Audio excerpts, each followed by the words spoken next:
Golden Gate Course, Lesson 7. In my dealings with many different types of students, one factor has stood out very clearly among many others. It is this. People tend to think that if they read about faith and think about it, this is having and using faith, but it is not so. A hungry person might read about and think about food and know many satisfying recipes, but this could not assuage their hunger. Just as we must eat the food, so must we use faith.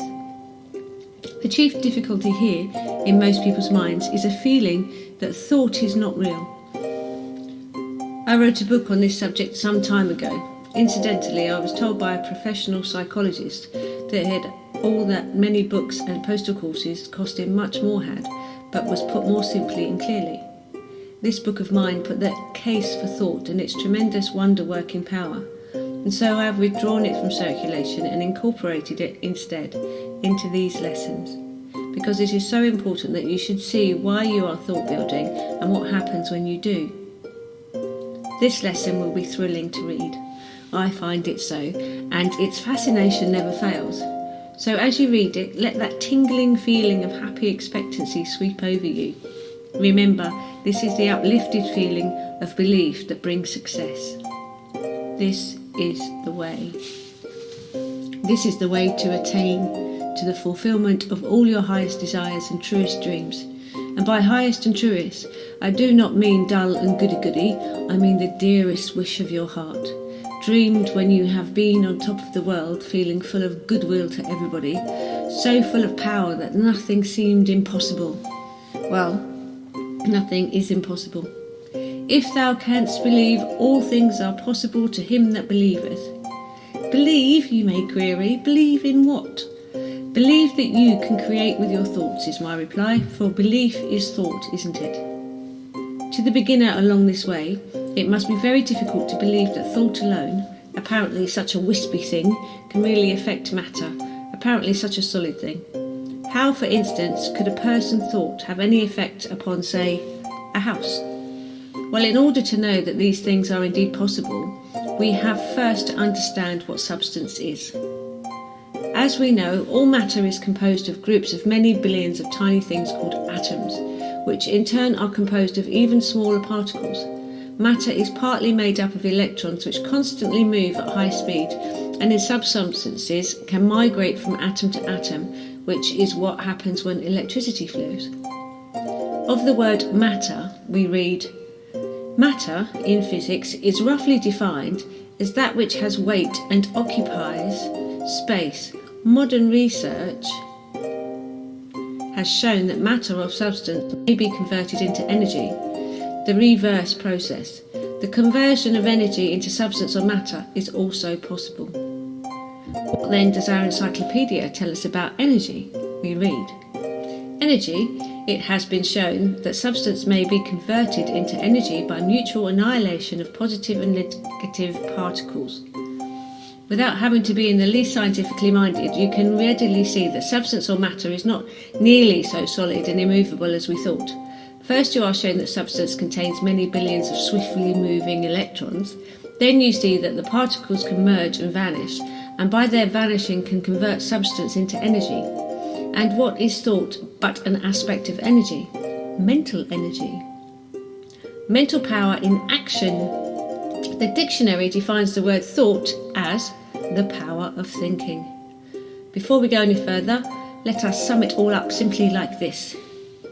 Substance is partly made up of particles which, by merging and vanishing, can be changed into energy. Energy, in one of its aspects, is the power of thinking. Therefore, substance and thought are really one in their ultimate ingredients. Do you see?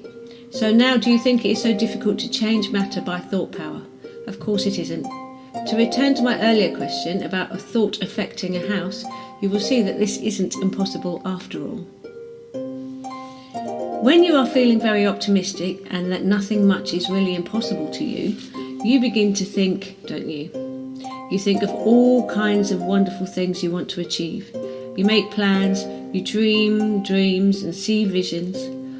What are you actually doing by these thoughts? You are taking hold of matter and shaping it to suit your thought pictures. You are kneading and moulding it as if you are kneading and moulding a lump of dough on a pastry board. You are taking hold of that energy substance called matter and shaping it to fit your own thought mould. And what do you do when everything goes wrong and seems dark and grim? When you feel depressed and sink into a lethargic state, thinking of only weakness and of woe? You are taking the energy substance called matter and moulding it into the most horrible and ugly shapes you can conceive.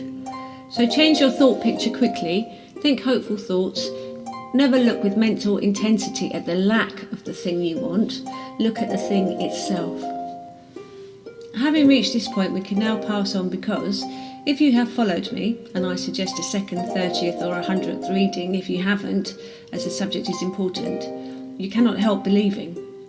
This is what belief did for one of our cats some years ago. He was a lovely animal, big, plump and silky. He was all black except for an oval white mark under his chin, and we called him Spotty. One day, this fine fellow skinned his shoulder while squeezing through a narrow gap in a fence, and because he continually licked it with his rough tongue, he made it quite raw. It spoilt his beauty, besides making him very uncomfortable. For weeks we tried all kinds of animal ointments for him. We even bandaged him, but he easily slipped out of it. Finally, we tied him up in a cloth bag to keep him from licking the wound. Poor Spotty was thoroughly miserable, and after an hour or two of this, I resolved to see what my thought energy could do to the substance energy of his body.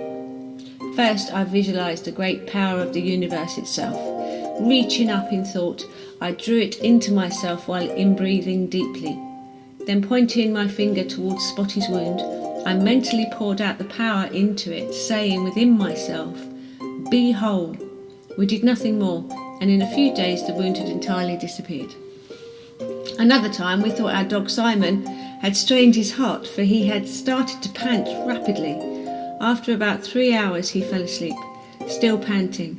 I began to cool down the power as before. I immediately pointed at Simon, and he awoke, sat up and stared at me.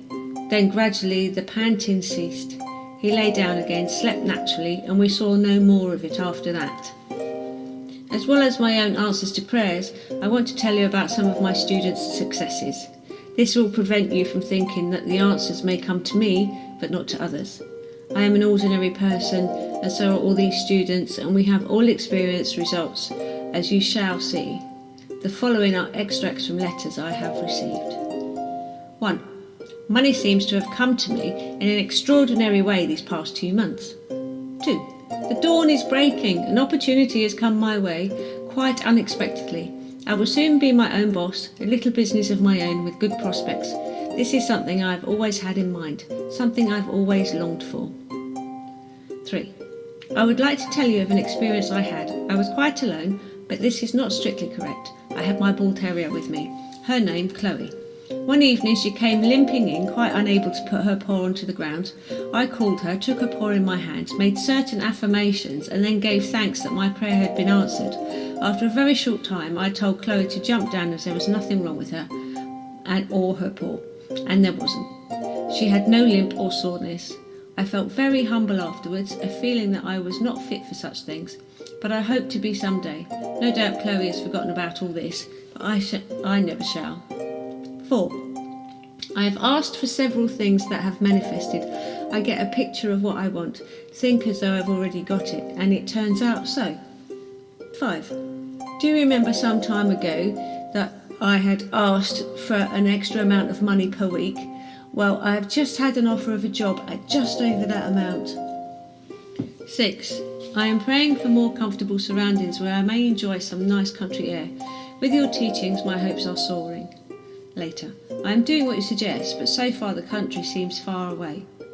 2 months later. My son has been posted near Southampton, and he will be making regular trips to the Isle of Wight. This means that I can give up my attic room in London and find a cottage and a job in Ryde.